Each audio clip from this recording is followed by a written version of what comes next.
Hello, everybody. I'm so excited to have Michael here presenting. I first was aware of Michael when he led the town hall meetings right after the shutdowns with COVID for the Association of Professional Family Mediators, or the Academy, I'm sorry, of Professional Family Mediators. And I was just so impressed with how he led those town hall meetings, and just that they were doing that so quickly to support mediators at the time. So, understood that he had a very successful mediation practice in Arizona. And so I thought it would be wonderful for him to come and talk with us.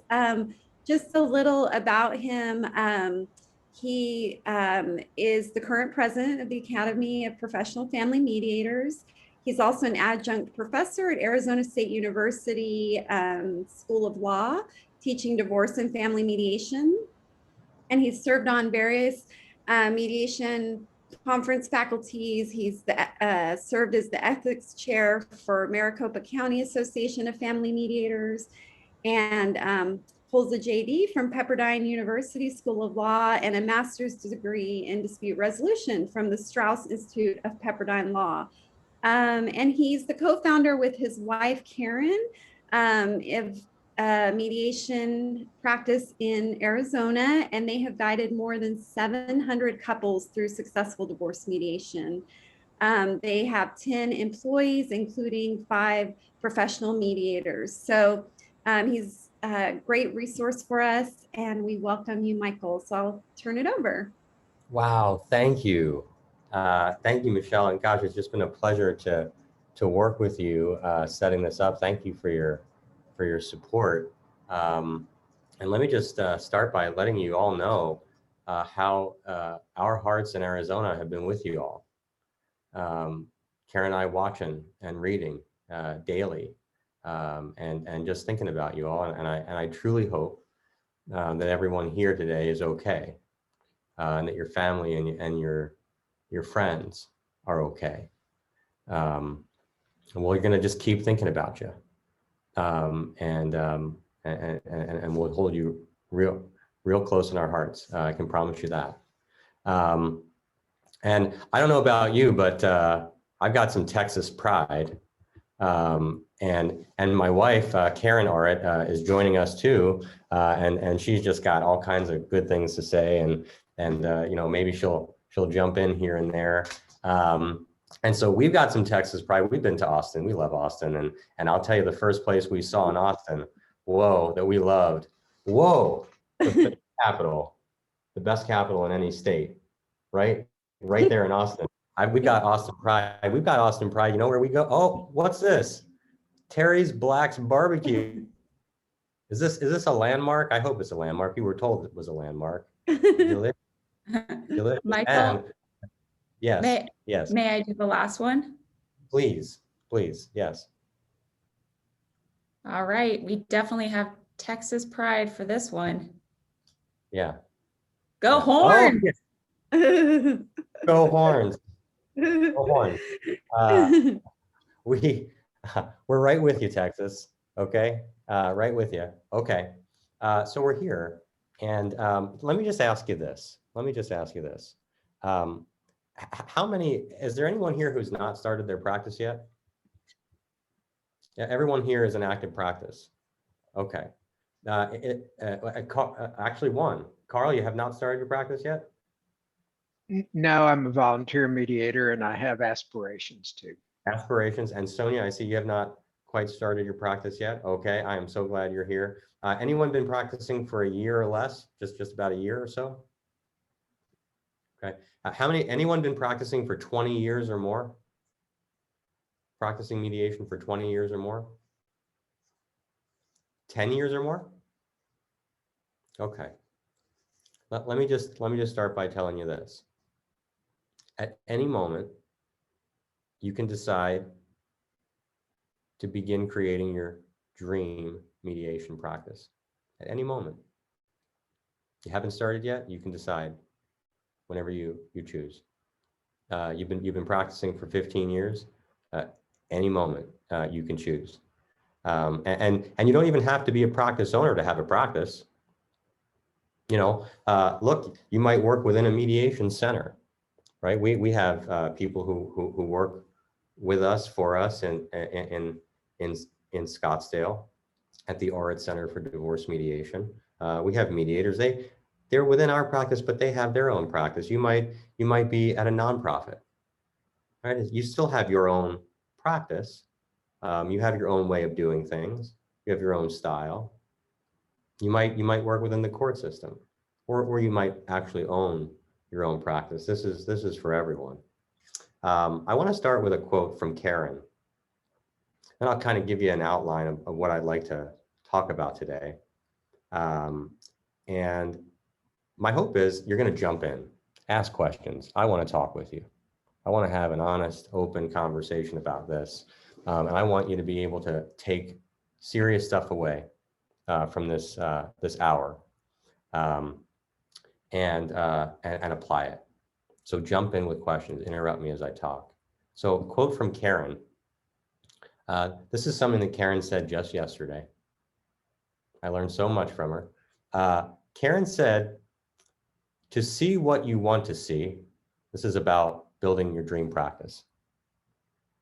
To see what you want to see, you must work with the parts of yourself that you cannot see. To see what you want to see, you must work with the parts of yourself that you cannot see. What is she talking about? Well, got to work with your heart. Can't see it. Got to work with it. Got to work with your soul. Oh yeah, we're getting deep, Austin. I don't know if you were ready for this today, but we're going to go there. We're going to see how you like it. Got to work with your soul. Got to also work with your mind. Okay? You got to be in it, working with yourself, your heart, your soul, and your mind. So I want to help you see your dream practice today. If you want to build it, you first have to see it. So we're going to talk about the heart. We're going to talk about what is required of the mediator's heart, of the practice creator's heart, to build your dream practice. And we're going to talk about your soul. We're going to talk about your chief aim, because you got to have one. We're going to talk about core values that you can develop for yourself, so that you can align your decisions to move closer to your chief aim, so that you have values that you are allowing to guide every decision you make, step by step by step, as you create your dream practice. And we're going to talk about how you need to access your mind, and 5 areas very specifically in your practice that strategically you can focus on and develop goals, attainable goals that will stretch you, that need to stretch you. Okay, and those 5 areas, I can just tell you them right now, okay, because we're going to go into great detail about them. Your personal and professional growth, area number 1, got to exercise your mind. Infrastructure, the infrastructure of your practice. Start to think about what that might be. Okay, client success. Client success. Got to think about client success. We'll talk about what that really means. Okay, community outreach. It's going to be real hard to sustain a practice and build it and grow it to the point where it's your dream without outreach strategically to your community. And marketing. Marketing. Okay, so that's an outline. Here's how we're going to start. Everybody take a deep breath with me. All right, Austin, let's do this. I want everybody to just take a moment. I want you to visualize. I want you to visualize your dream practice. Okay, go ahead. Just close your eyes. Everybody close your eyes. Okay. Now imagine Imagine what that practice looks like. Take a few breaths, really focus. How will you know? Keep focusing, keep your eyes closed. How will you know when you are there? How will you know that you've reached that point where you can say, this is my dream practice? What are you doing during the day? How will you feel? How do you feel about yourself? Feel what it's like to be in dream practice right now. Okay. All right. Open your eyes. You can do it. You can do it. The question is, what steps you got to take? All right. And how will you take those steps in order to get there? Okay. You have a vision. If you need more time, which I imagine you do, after this is all over, I want you to just take the time you need and keep visualizing what that looks and feels like. But we got to start with the heart of the mediator, the heart of the practice creator. Because if your heart's not in it, I don't know how you do it. Don't know another way. So I need your help. Austin, Texas, I need your help. I want you to help me understand what the heart of the mediator looks like. What's required? What's required for the heart of the mediator? Any ideas? Just unmute, and if you could just shout out what you think is absolutely essential for your work as a mediator. Where's your heart? Where's your heart need to be? Empathy. Of people. Empathy. Gotcha. Good one. Real good. What else? Patience. Patience. Excellent. Ethics. Ethics. Great. Peace. Peace.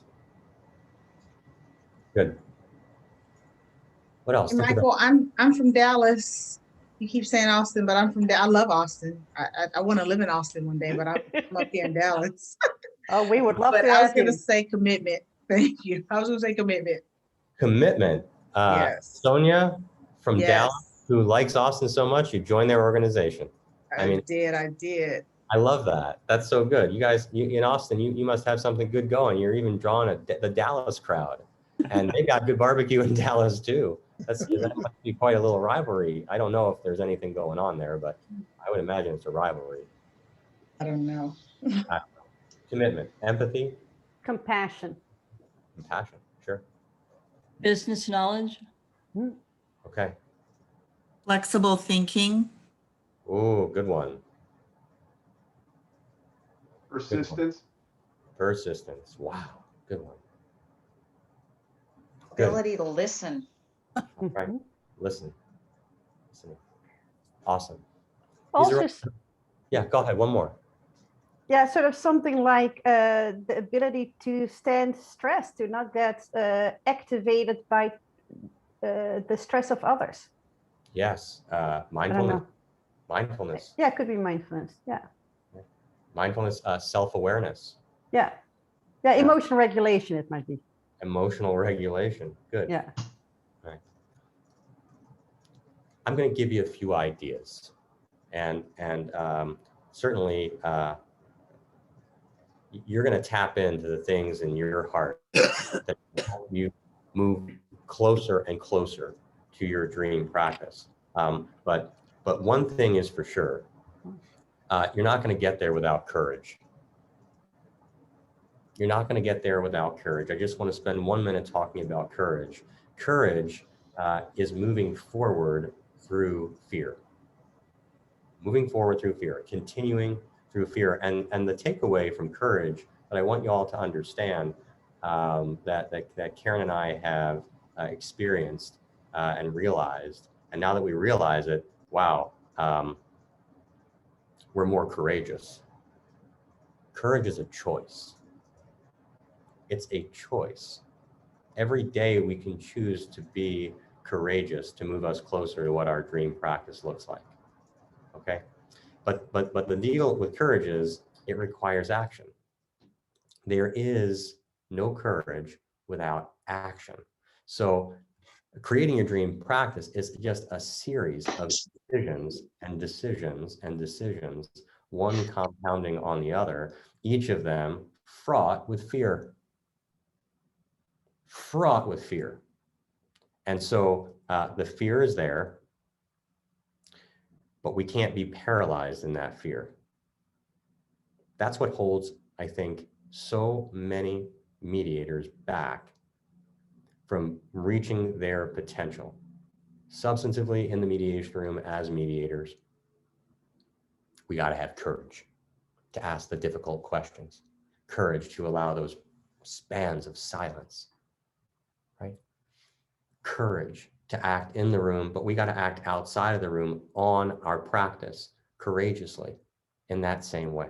Okay, we got to act courageously. We got to be able to change. We got to be able to adapt courageously. We got to be able to dream, question. Got to be decisive in the decisions that we make. So just remember, courage, foundational to build your dream practice. Got to have faith. Got to have faith. And as mediators in the room, we know that, right? We have to have faith in ourselves. We don't know what we're going to say next. We don't know what they're going to say next. We have to have faith, right? That somehow we're going to get through this with our clients in the mediation room. And we have to have faith. We have to have belief in ourselves outside of the room as we grow this practice. Where there's faith, there's risk. There's a risk. Not going to be able to build that dream practice unless you're willing to take risks. It's one thing we've learned. The opposite of fear is faith, really, when you think about it, because the fear paralyzes you when you're about to grow, make a decision, go to the next level, do something out of the box, do something that critics may say isn't a good idea. Friends, family members, I don't know about that one. Well, your faith is what's going to compel you forward. And so you've got fear and you've got faith. You got to choose what's going to be the stronger emotion. And the people who are able to reach their dream practice, they allow faith to win out.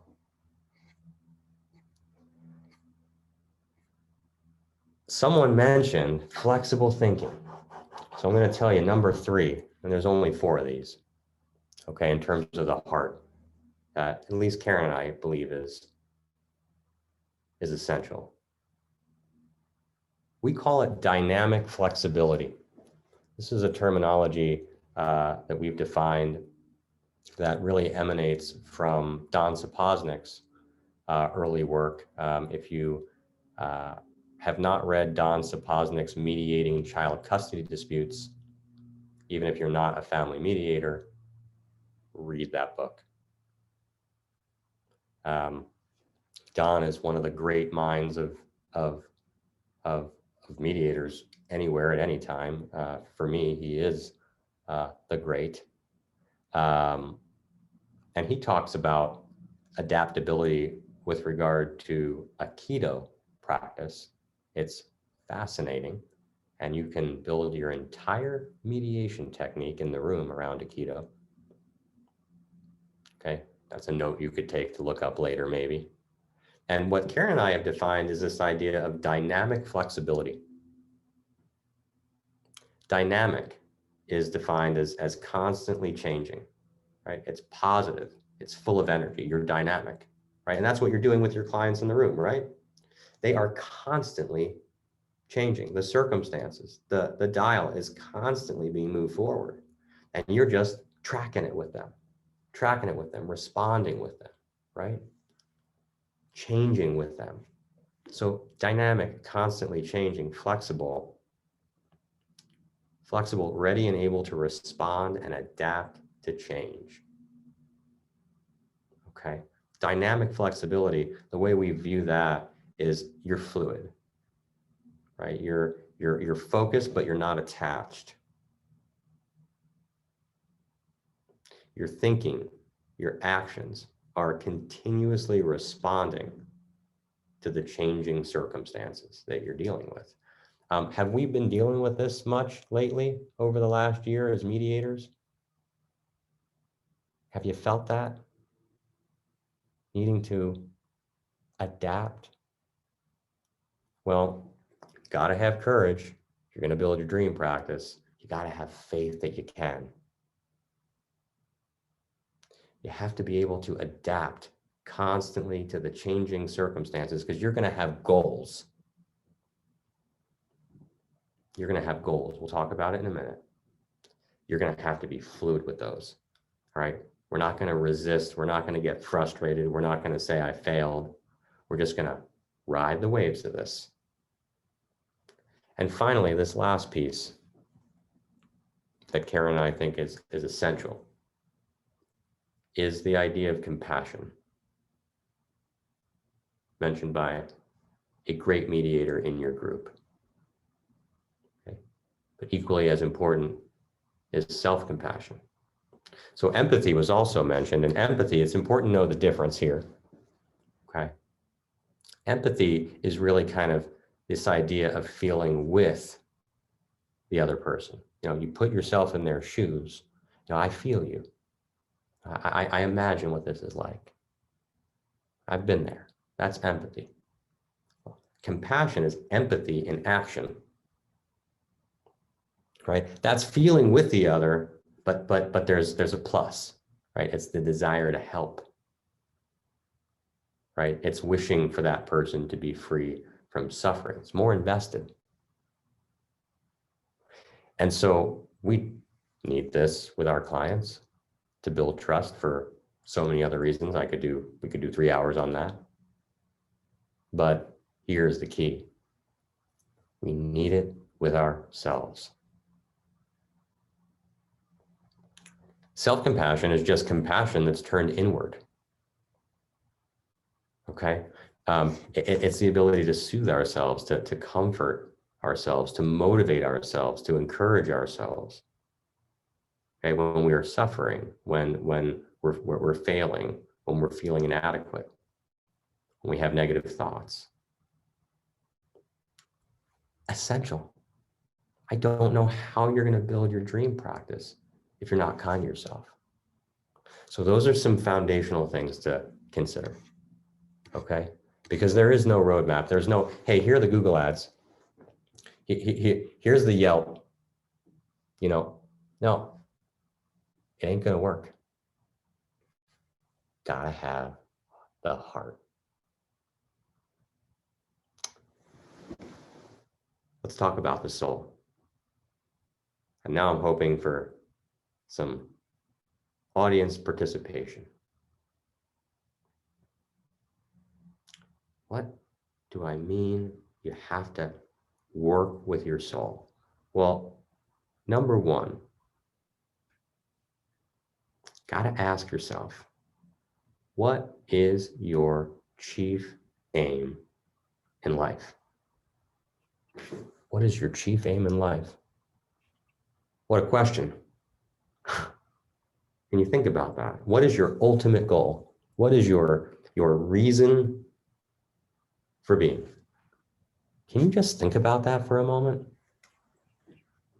Does anyone know just right off the bat, like, yeah, I know what my chief aim is. And does anyone know that? Is anyone vulnerable enough? Wow, this is a big one. This is a quite a question to answer. Anyone vulnerable enough now to share that? Their chief aim? Or this is maybe something you need to think days about, weeks about. I don't know. Anyone want to jump in and I am willing. This is Ellie van Laar, because it's something I've been reflecting on quite a while. So I think as a placeholder, I think it's around compassion to just relieve suffering of myself and in others. But also as a sort of as a tag on, because it's not just the not suffering, but it's also to bring joy and to enjoy kids who smile and who play. I think that is, and I start from home. I don't go much further unless it's here in my house and around me. Yeah. I'm complete. Chief aim, to enjoy joy, right? To be relieved of your suffering and others' suffering, and positively framed to enjoy joy. Not a bad chief aim at all. Anyone else want to share? What do you think your ultimate, your definite chief aim?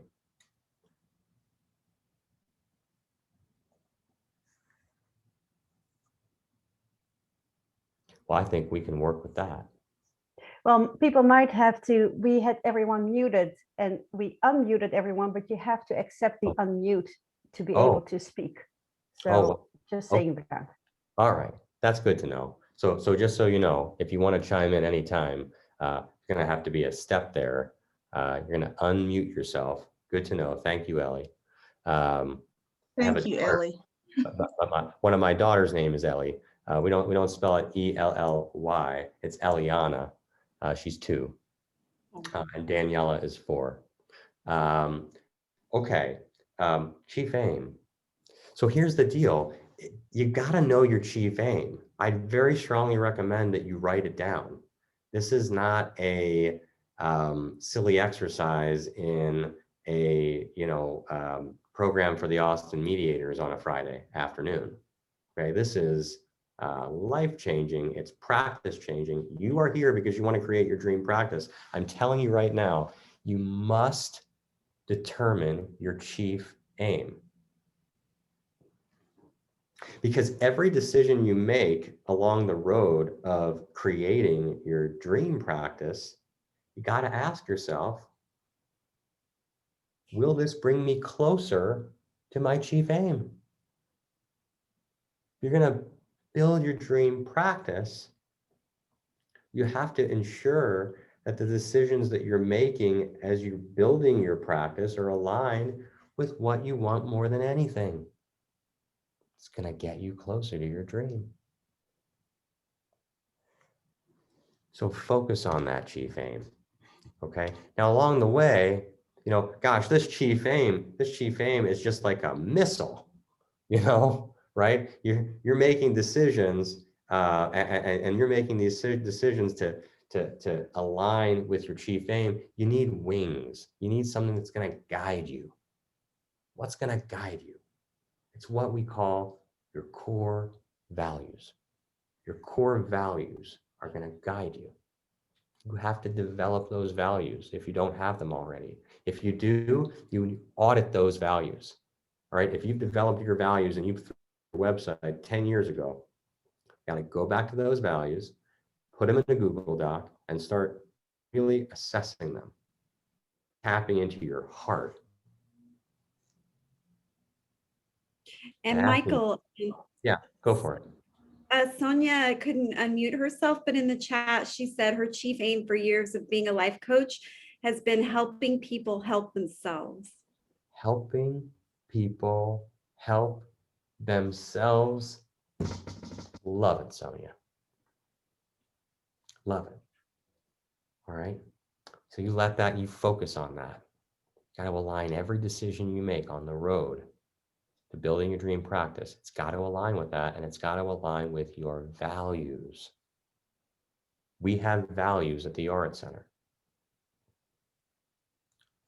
Simplicity. We keep things simple. We value simplicity. Caring. Care. Compassion. Okay? Caring. Simple, caring, strategic. Everything that we do is strategic. It has a reason. Positive. We view things from a positive lens. Honest. What are you if you don't have integrity? and mindful. Okay. For us, it's simple, caring, strategic, positive, honest, and mindful.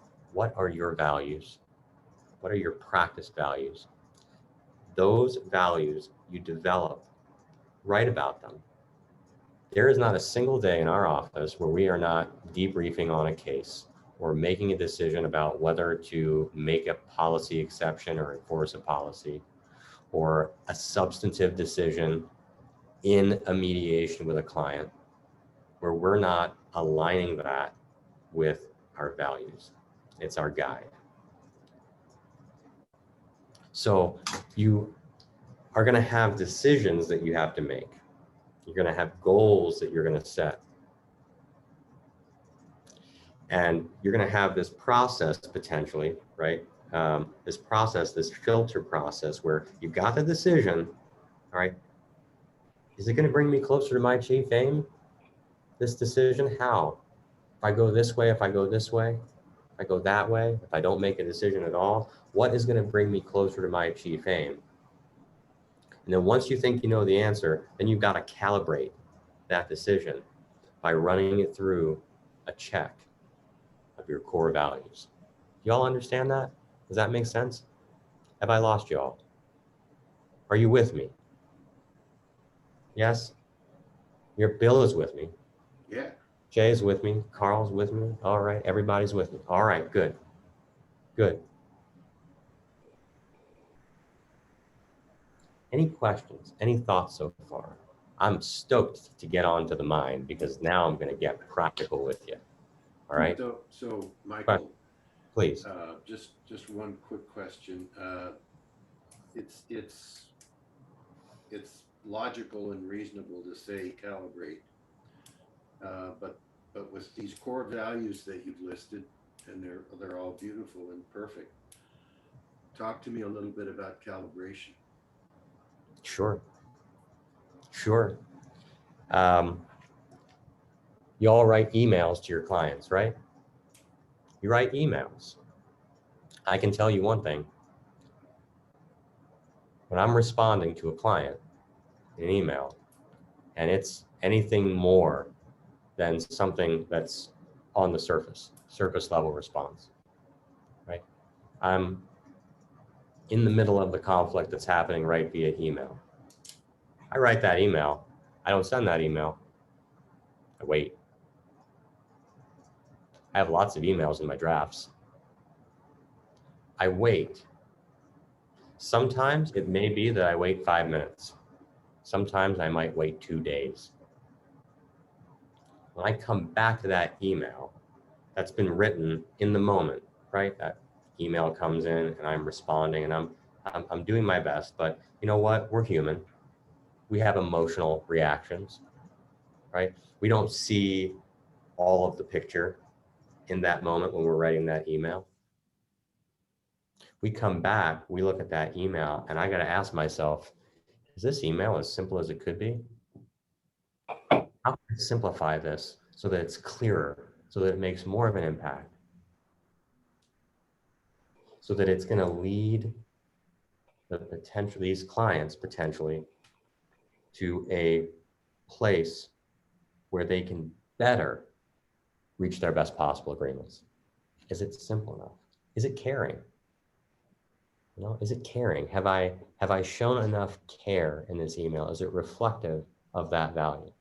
Is it strategic? Is every word I'm saying in this email necessary? Does it serve a purpose? What purpose does it serve?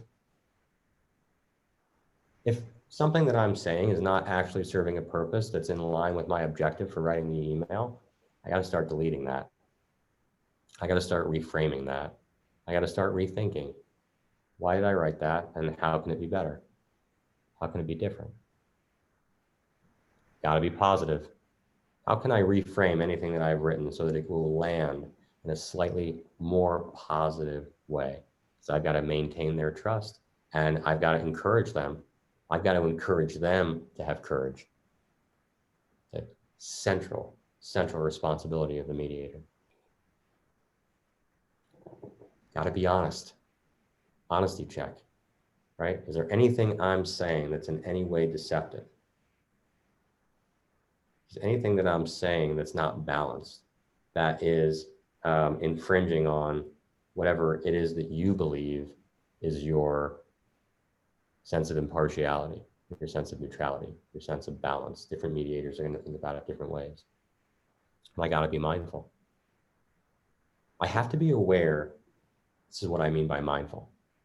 I have to be aware in a very focused way about the response that I'm giving to the person who has kind of compelled that response. So I have focused awareness about this response and the person that I'm dealing with. I have to have kind of open field awareness, is what we call it in our strategic mediation training, where we have to be aware, how will this response not just affect the person I'm responding to, but affect the process as a whole? Open field, how will it affect the other person? And I have to have self-awareness. I have to be aware of my own triggers, of my own reactions, my own biases. That is how you calibrate your values. It's one example. That is an email. It's an email. You want to build your dream practice? Values. Establish your values and allow that to calibrate everything you do, from an email to a major decision about whether you're going to open your practice to another service area, about whether you're going to do another type of service, about really anything. Does that help, Bill? I have a feeling that might have helped a bit. Man, Amen. All right. 15 minutes. This is a 3-hour program. All right. We can do it. We've got time. I want to talk about This is Steph. Okay, go for it. can I speak? Someone- Yeah, Ted. You're talking about, for me, my personal feeling is a person of compassion that engenders trust. As a person of faith, I usually do not enter into any mediation without first having prayed, asking that I will be guided by the peacemaker. And to engender trust, I need to be able to listen with silence sometimes, because I do value silence. Trying to listen, to discern, to perceive, to listen to my own heart, to be careful not to rush in with my own feeling, my own sensibility, but to allow myself to be calm in order that I may bring some calmness to the situation. And so my whole feeling about the mediation process for me when I enter into mediation is, how can I be a compassionate person that engenders trust and bring peace into the room? Because I do value the process as a sacred moment.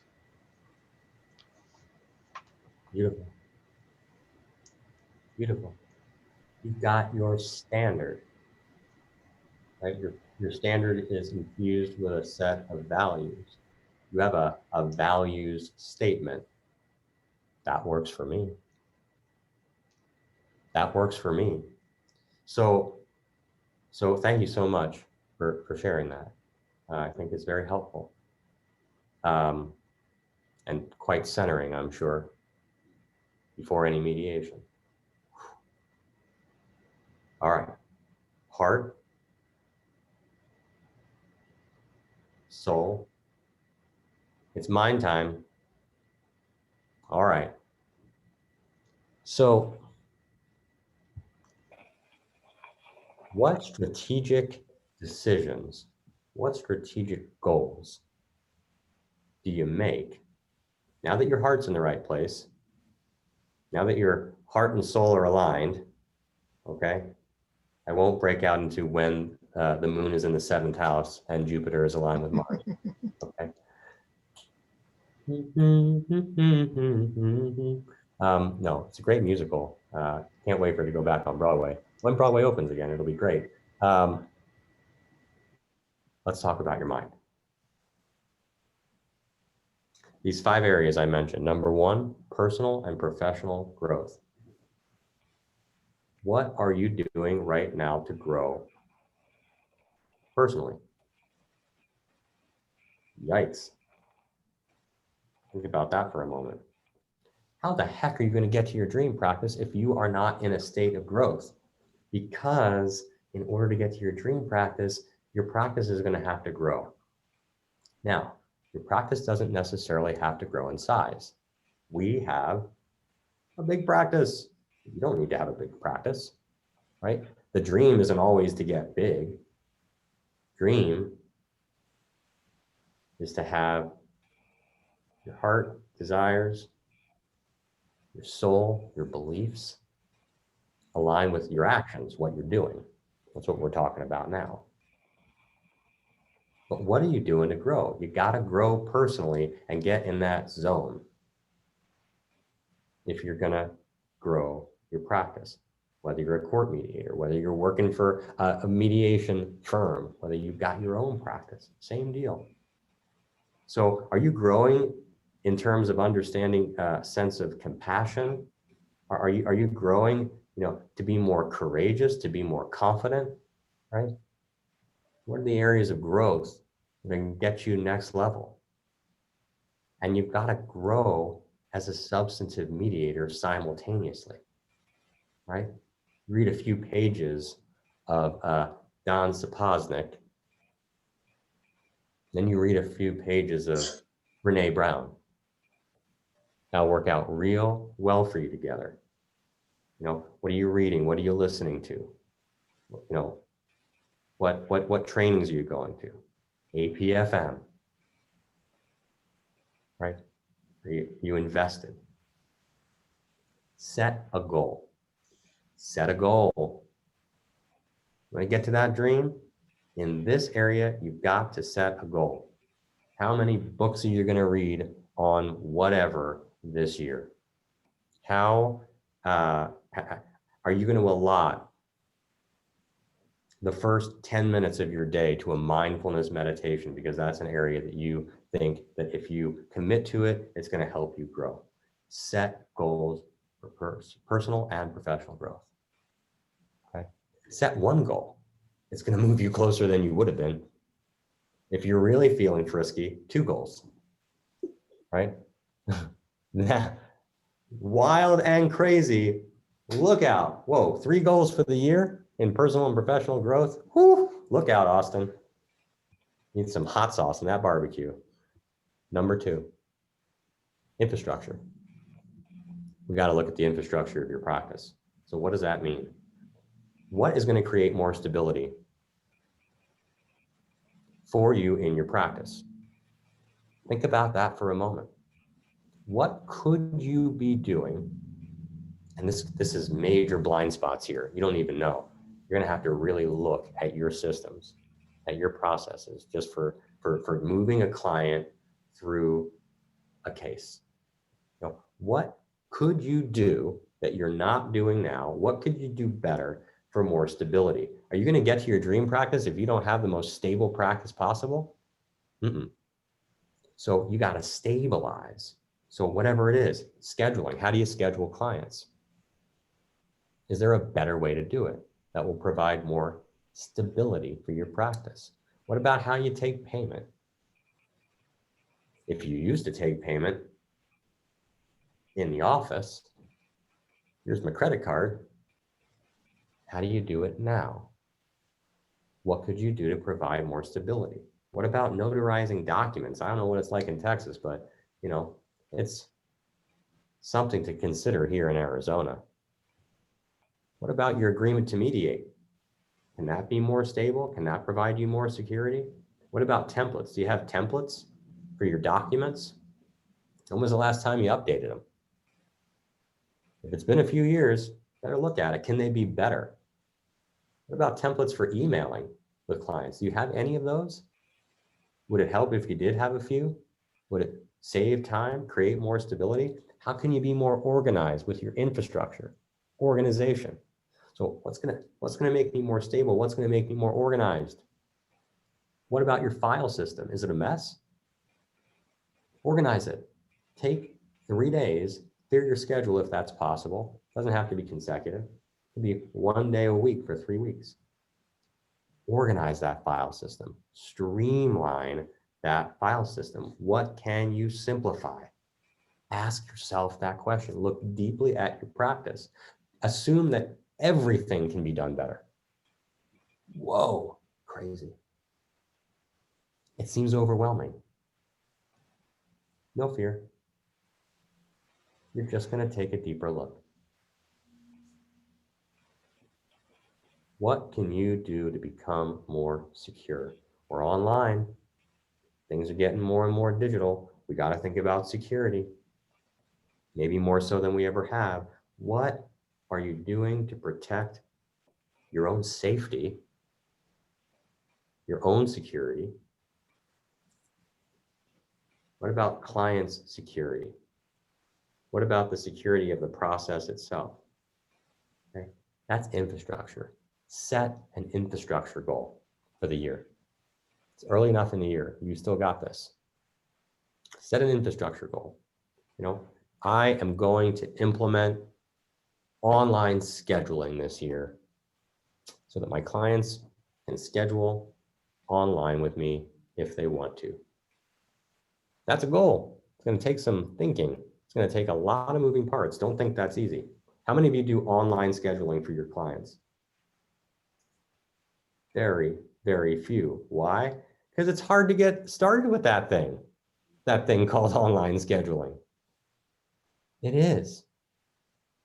There's fear in it. It's different. There's fear. It takes courage, movement through that fear to transition and give that as an option. But you got to have faith. You got to have faith that you can do it. You got to believe that it's going to help. It's going to help your practice. Go to dream status. It's going to help your clients. Help people help themselves. Sonia, do you think that if people had the option that they didn't have to call your office, that they could schedule online, right? That's one additional way of helping people help themselves. Wow, that's in line with my chief aim and my values. I'm going to lead with my heart. I'm going to take the action. It's a goal. Write it down. Write it down. And figure out the steps, each and every one of them, and write those down in bullet points that you need. And this is going to be evolving, because the more you get into it, the more you're like, oh my gosh, I'm going to have to figure out this now. And oh, I have to write a template now for what the response is going to be. Oh, and I have to update the website and figure out how to embed the calendar itself. And oh my goodness, gosh, both of them are going to have to confirm, or maybe only one will. All of these decisions come up, and you've got to align these decisions with your values. And all of this is maybe leading you closer to your goal to enjoy joy. Thank you, Ellie. To enjoy joy, because I don't know, maybe if online scheduling were implemented, it would be less time you have to spend scheduling your clients so you can enjoy joy more. See what I'm doing here? Michael, could you maybe recommend any scheduling software? Because I've had a little bit of issues trying to find one that fits mediation. So your recommendations would be helpful. Calendly. Which one?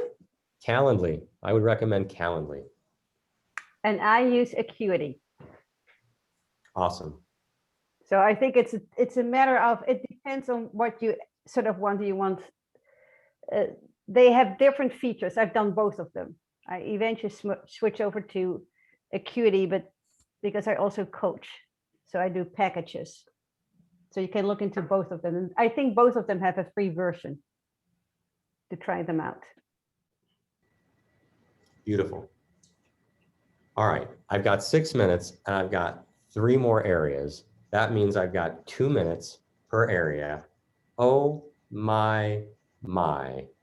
Karen, can I do this in 6 minutes? Yes, you need to focus on your chief aim and muster up the courage and heart. All right. Thank you, Karen. Client success. Got to focus on your clients. Got to focus on them. How can I better set my clients up for success? Got to ask yourself that. What resources can I give to clients that I'm not giving right now? What referral sources, professional referral sources, could I engage with so that I have referrals in different areas to give my clients? What reading material, what blog articles can I write to give my clients? What can I do to help my clients be better? What parenting resources can I give? What research can I provide to show proof that conflict during divorce, for example, is what causes long-term emotional issues in kids, not the divorce itself? So what information can I provide? How can I better educate them? Set a goal, make a decision, have the courage to execute it. Community outreach. You've got to outreach to the community. This is a big one, and it's very pavement poundy. There's just no other way to do it. You've got to educate other professionals about mediation, and particularly your practice. You've got to educate them. So who are the people that are most important for you to educate that potentially will refer you clients and educate? So you're not the only educator. We're going to go forth and multiply. We're going to create a whole fleet of educators to help you educate, to help you help people help themselves. Mic drop, Sonia. Okay. Right. So you've got to identify, look, for the family mediator, the therapist is a good referral source. Is it a goal of yours to contact, I don't know, maybe one therapist a week? You shoot out an email to one therapist. Hey therapist, I'm a mediator in town. Just want to introduce myself. We have some similarities in the work we do, different objectives, no doubt. Some similar work. Just want to say hi. If you'd ever like to learn more about what I do, shoot me a line. I think there's an interesting place that not a lot of people tap into, especially I'm a APFM supporter. For family mediations or any types of mediations, if you talk to people in service industries and explain what you do, they hear it from somebody they're servicing. For example, massage therapy, hairstylists, bartenders, hostesses, people who work at community clubs, people who work in stores that people frequent, those people who have regular contact with regular everyday people, hear about somebody who's going through something. Of course, if you do it specific, like if you're going to do community mediations, you're going to talk to faith-based organizations, HOAs, things like that. But talking to people who spend most of their day talking to other people are a great free marketing way to get your information out there, because it's coming from a source that they're comfortable with. You can cut my hair and I'll let you recommend a parenting coordinator for me. I know it sounds a little bizarre, but it boosted our businesses just off the charts. In addition to, of course, the relationships through Chamber of Commerce and those types of things, but look in the unusual places. And I think that will give you a leg up. Thank you, Nancy. Couldn't have said it better.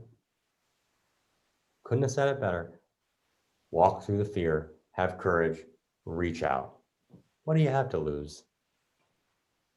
What do you have to lose? And finally, marketing. Marketing. How can I increase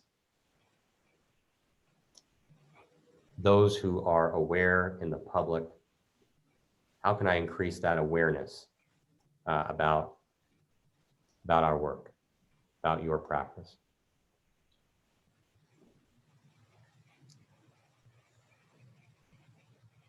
You know the SEO deal. You know you got to write, you got to publish, you got to have a blog. You know it's going to be helpful to have Google ads. You know that people find you on Yelp. You know that you have the opportunity to find whatever lifestyle magazine or parenting newsletter from whatever magazine is out there in Texas. You know you can do those things. Set a goal. If you've never tried a Google ad, set a budget. Do it. Try it. $300 a month. Try it. See if you get business from that. Brand yourself. Look at your website. When was the last time you updated your website? Is your website a reflection of your core values? Is it a reflection of you? Is they're hiring you?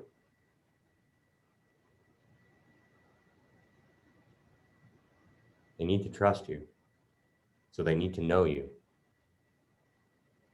I know this is a big one. I know there's a lot of fear. It's such a big hill to climb when you look at your website and you think about, oh my goodness, I don't even know where to begin. Is that a goal? None of this stuff has to be accomplished overnight. It won't be. You gotta pace yourself. But if you can put pen to paper in each of these 5 areas, just one goal apiece. Hi, Mom. Hi, Mom. Hello. Where's Mom? Hi, Mom. Michelle, you're still unmuted. Hello.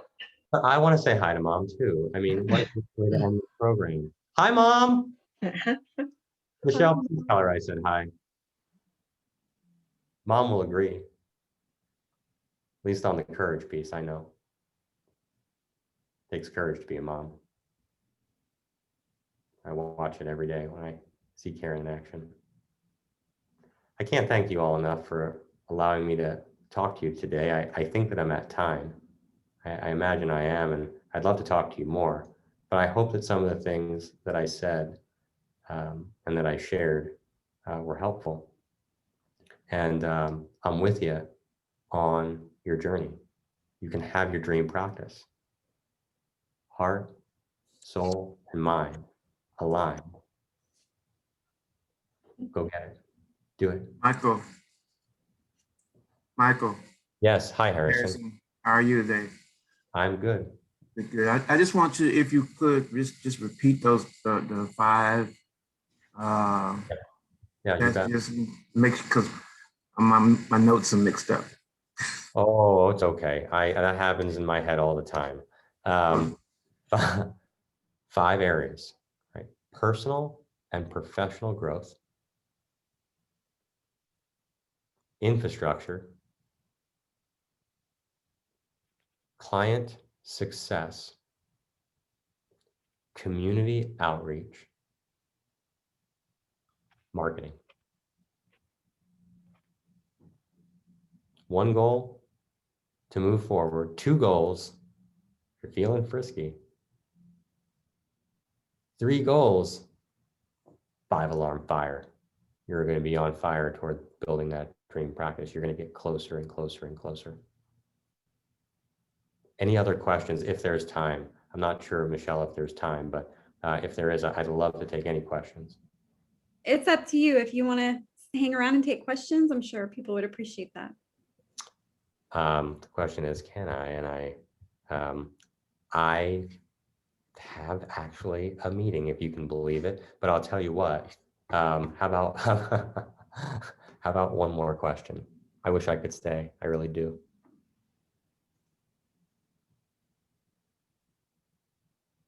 People might have to unmute themselves. And Would if you you- don't, Would you spell the author of the book that you were talking about? Oh, sure. That's Don Sapoznik. Don, Not S-A. Don. I can spell that. It's the other. You got Don. All right. Yeah. You got Don, and then you got Sapoznik. S-A-P-O-S-N-E-K. Sapoznik. S-A-P-O-S-N-E-K. Thank you. You are so welcome. I love Austin. I cannot wait to go back to Austin. It'll be sometime soon. Okay. We want to increase tourism to Austin and help the Austin economy. And Karen and I will be there just as soon as we can be. Hey, if you ever want to chat more, you just let me know. I'll be back. Okay.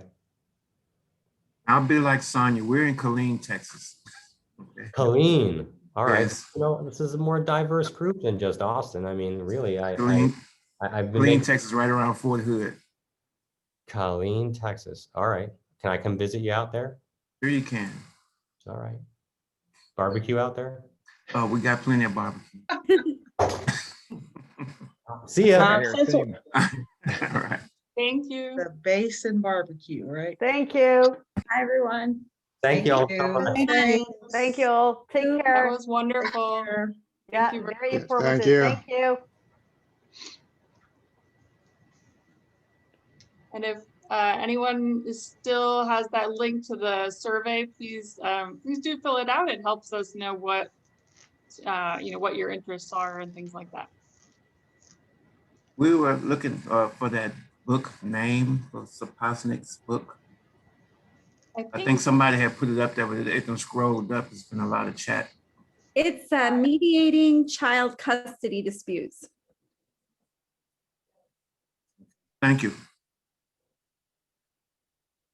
And there was another one mentioned, I'm sorry, named Renee Brown. Yeah, I don't remember which book I don't think he mentioned one of her books, but she's got several, like, I think Daring Greatly is one of them. The Gift of Imperfection, I think, is another of hers. And it's Brene with a B-R-E-N-E, I think. Renee. Renee. Thanks for joining us, everybody. I hope everybody's Thank you all for having us. okay there. Yeah, thanks for coming, everyone. Bye. Thank you. It was very good. Bye. Bye.